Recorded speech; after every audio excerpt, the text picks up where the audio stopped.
There's a line to a quarry at the end of Thomas's branch. It goes for some distance along the road. Thomas was always very careful to whistle here in case anyone was coming.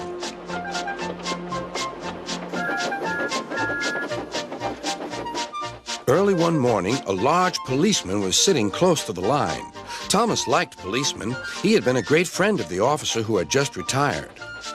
Beep, beep, he whistled. Good morning. Thomas expected that the new officer would be friendly too, but he was sorry to see that he didn't look friendly at all. He was red in the face and very cross.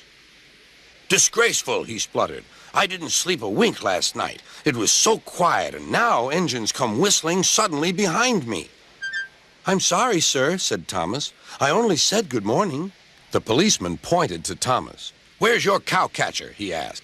But I don't catch cows, sir. Don't be funny, snapped the policeman. He looked at Thomas's wheels. No side plates either. And he wrote in his notebook.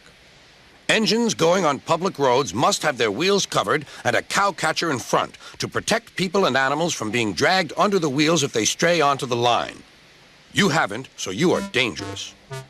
Rubbish, said Thomas's driver. We've been along here hundreds of times and never had an accident. That makes it worse, the policeman answered. He wrote regular lawbreaker in his book. Thomas puffed sadly away.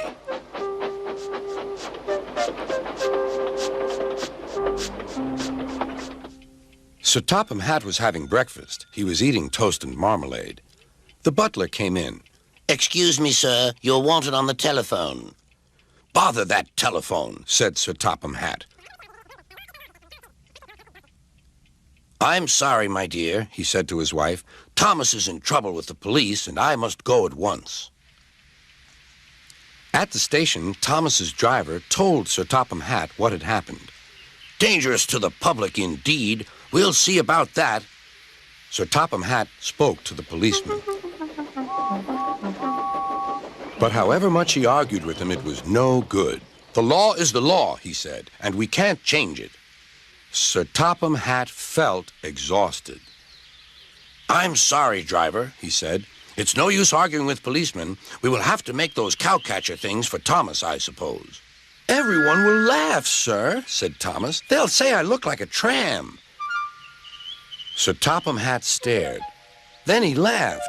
Well done, Thomas. Why didn't I think of it before? We need a tram engine. When I was on my holiday, I met a nice little engine called Toby.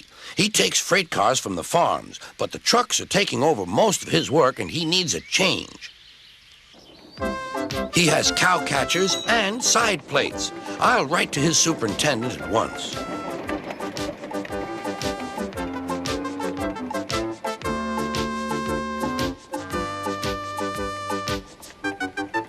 A few days later, Toby arrived.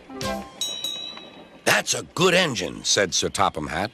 I see you've brought your coach, Henrietta. You don't mind, do you, sir? Asked Toby. The station master wanted to use her as a hen house, and that would never do. No, indeed, said Sir Topham Hatt. We couldn't allow that.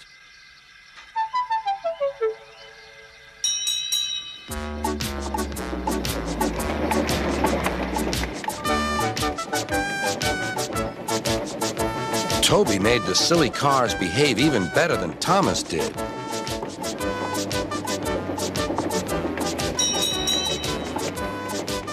Hey, you!